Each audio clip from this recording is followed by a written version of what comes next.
So what's up? Magandang umaga sa inyong lahat mga kamanok. So once again, this is Linyada ng Mamay at nandito ulit ako upang magbigay ulit ng kasagutan sa inyong mga bawat katanungan na inilalagay sa comment section.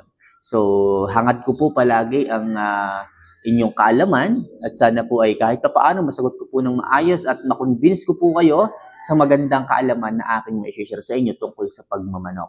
Kaya mga kamanok, bago ko po umpisahan yung pagsagot sa inyong mga katanungan dito sa comment section, isa lang palaging hinihiling ko if ever na nagugustuhan niyo po yung ating mga advices, yung ating mga topics, at syempre yung aking mga kasagutan sa bawat katanungan ninyo, don't forget to click the subscribe button. Wala pong bayad to. Click the subscribe button, i-like yung video, at syempre mag-comment ka na rin sa baba ng gusto mong itanong. Basta tungkol sa pagmamanok, akong bahala sa iyo. Okay, so ang unang katanungan ay galing muna kay...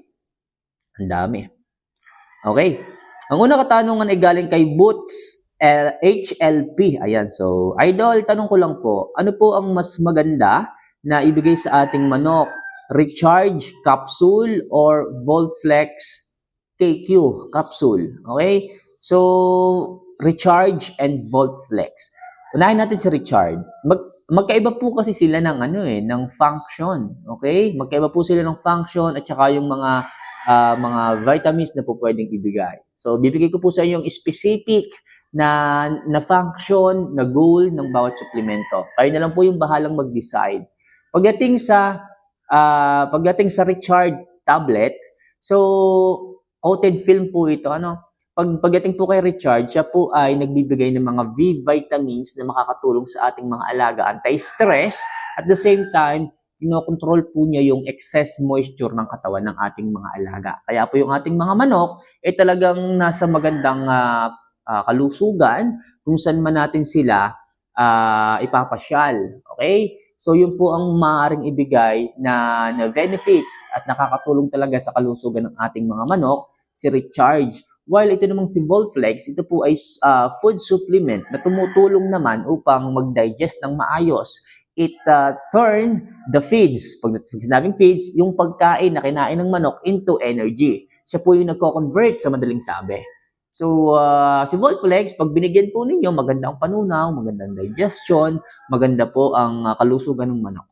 Okay? So, especially the stags. Napakaganda po nitong Voltflex sa mga stags kasi alam niyo naman, ang mga stags, napakadali po niyang manibago sa isang lugar. Lalo na kung hindi po natin to madalas na rotation, na nadalhin sa iba't ibang lugar, naku, nagbabago po ang kanilang metabolism, nagbabago po yung kanilang digestion. At pag nangyari yon, problema po ito.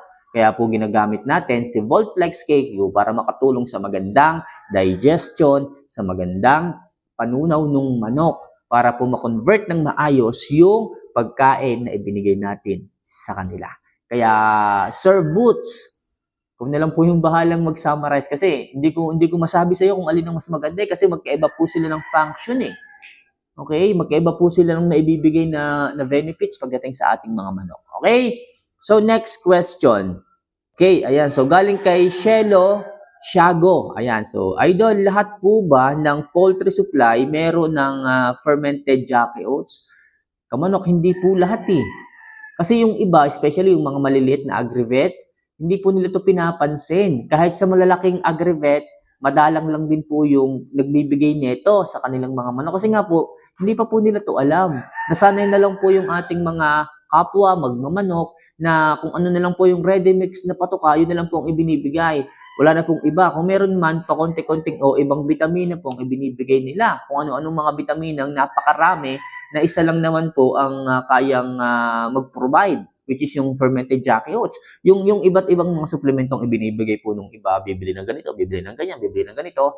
All in, yung lahat ng binibili nilang tigigisa, pwede nyo naman po makuha yung vitamina ng lahat ng iyon sa iisang produkto, which is yung fermented Jackie oats. Okay?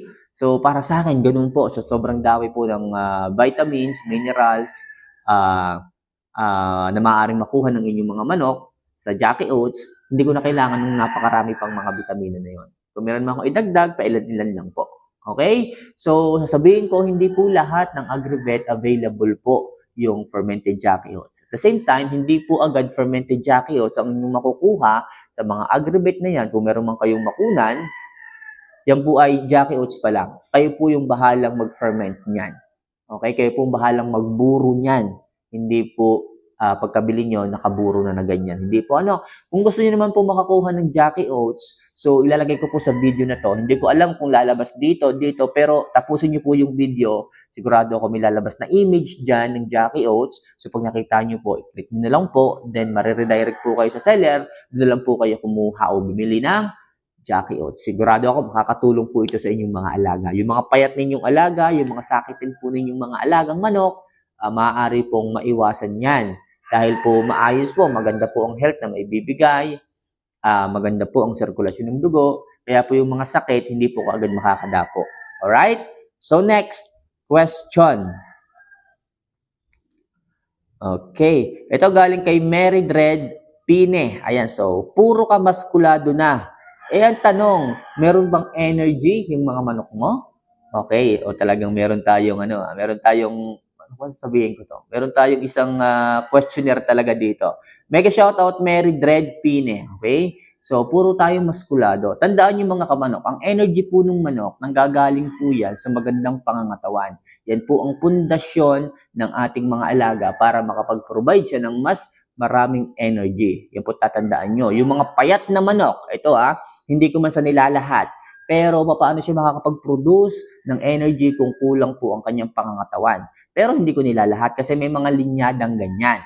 May mga linyada na hindi po kagandahan ng pangangatawan, pero meron po silang mga talent. Nandun po sa building ng kanilang mga bone structure. Kaya lagi ko sinasabi sa inyo, una nyo titingnan is yung bone structure ng manok. Kailangan mga heavy bone yung mga yan. Yan yung mga healthy mga manok. Heavy bone, din ang gagaling ang energy ng manok. Tapos dadagdagan nyo pa ng magandang pangangatawan, lean muscle, diyan po talaga makukuha yung pinaka-overall na energy na maaaring makuha ng ating mga alaga. So yung energy na yun po ang masasabi nating healthy na manok pagka mayroong ganon. So kapag ang inyong manok ay heavy bone, maganda ang buto, tapos maganda pa rin po ang pangangatawan, hindi nyo na kailangang itanong pa kung mayroon ba itong energy. Automatic po yun. At saka po yung tinatawag na hindi po over moisture ang manok. Ibig sabihin, hindi masyadong matubig. Meron kasi diyang ibang mga bulto ang pangangatawan. Malaki ang pangangatawan. Ang bibigat naman. May sapola naman. Akala mo mga 45 days. Para sa akin, hindi rin po healthy yung mga ganon. Baka yung iba dyan magtataka, bakit hindi healthy yung mga bulto ang katawan, tapos mabibigat, tapos may sapola? Mga buyunin po yun eh. Kung sa tao, para mga Pilipino, malalaki ang tiyan eh. Hindi sila yung mga physically fit na lean muscle ang katawan. Okay, masasabi mong maganda, mataba, bulto, kaso ang bibigat. Okay, kaso ang sasapola, para sa akin, hindi po sila healthy. Kailangan nyo munang ijeta yung mga yan. Pag ang hipo po ng katawan ng mga yan is magaan na po, tapos wala po kayong masasalat na mabigat, yung hulihang part is makakapal, okay, mataba po yung ganun. Kailangan wala po kayong mahahawakan na ganun. Kailangan paghipo niyo yung manok, firm ang katawan, lean ang katawan, hindi po mabilis hingalin, wala pong sapola, ganun po para sa akin ang isang healthy na manok. Kombinasyon po yan ng isang magandang pangangatawan, magaan na pangangatawan, mapula ang mukha, walang sapola, yan po ang manok na may energy. Tatandaan niyo po yan. Okay, kaya po mahalaga para sa atin na pagandahin ng katawan, na improve ang pangangatawan, na pabultuhin po sila. Alright? So, Mary Drepine, yun ang aking sagot sa katanungan mo. Ito galing kay DPSO 53R4A. Good evening po, Idol. Idol, ang Active X B-complex po, Idol, maganda ba ito sa manok natin? Actually, hindi pa ako nakakapag-try nitong si Active X B-complex. So ako kasi, ang ibinibigay ko po diyang B-complex. So ibig sabihin, pag B-complex po, siya po ang nagpo-provide ng magandang sirkulasyon ng dugo and mga B vitamins na tinataglay ng ating mga alaga. Kung namumutla yung manok, kulang sa red blood cells, may anemia or anemic yung manok, kailangan po talaga natin ng B-complex. Pero itong si Active X, hindi ko pa natatry. Ang tinatry ko po talaga ay yung lehitimong nabibili po natin sa Agribet. Kasi po, ang sa akin po, kapag po yung mga supplemento is puro sa online po natin nakikita, hindi po natin nakikita sa Agribet. Para sa akin, hindi po siya trusted. Okay? Ang gusto ko po, madali po nating makukuha sa Agribet. Halimbawa lang ang ibinibigay po natin itong brand X na to, na order lang po natin online. Tayo po ay may mga alaga na ipapasyal. Halimbawa, meron tayong alaga na 12 manok na ipapasyal po natin sabay-sabay sa palaruan. Binigyan natin itong isang suplementong binili natin online. Bigla tayong naubusan. Tapos, ang tagal pa bago dumating ng orders natin. Paano na? So tayo hahanap. Pero kung yung atin pong mga na nabili online is nawalan lang po ng supply sa Agribet, once na maubusan to, madali po tayo makakatakbo sa Agribet. Okay, makakabili ulit ng parehas na suplemento. Yun po ang sa akin. Yun po ang sa akin lamang. Kaya kung ako sa inyo, kung kayo po ay magbibigay ng mga B-complex na ganyan, kailangan meron po kayong availability sa ibang Agribet na maaari nyo pong mabilis makuha. Okay? Kasi po, hindi po pwedeng magpabago-bago eh. Hindi po pwedeng magpabago-bago ang vitamin ng inyong binibigay sa inyong mga alaga. Yung tipong, naku, day 12 pa lang ako, naubusan ako ng ganito. Ito na nga lang, ito na lang sa substitute ko. Hindi po pwede yun. Kailangan dire-diretso po kung ano po yung supplementong ibinibigay ninyo sa day 1. Yun po ang inyong ibinibigay hanggang sa kayo ay makapamasyal. Hindi po pwedeng iba-iba kasi ma-unfamiliarize po ang manok. Magbabago po ang sistema ng manok. Okay? Sa ibang suplemento. Kaya lagi kong sabi sa inyo, kung kayo po ay magbibigay ng suplemento, kailangan sunod-sunod na linggo po. Halimbawa, 4 na linggo, sunod-sunod, maipakilala nyo po kaagad sa katawan ng manok para po hindi po magkaroon ng adaptation o ng unfamiliarization sa kanilang pangangatawan. Kailangan every week nakikita nyo po kung ano po yung feedback sa katawan ng manok ng suplementong yun. So, yun lang po muna sa ngayon.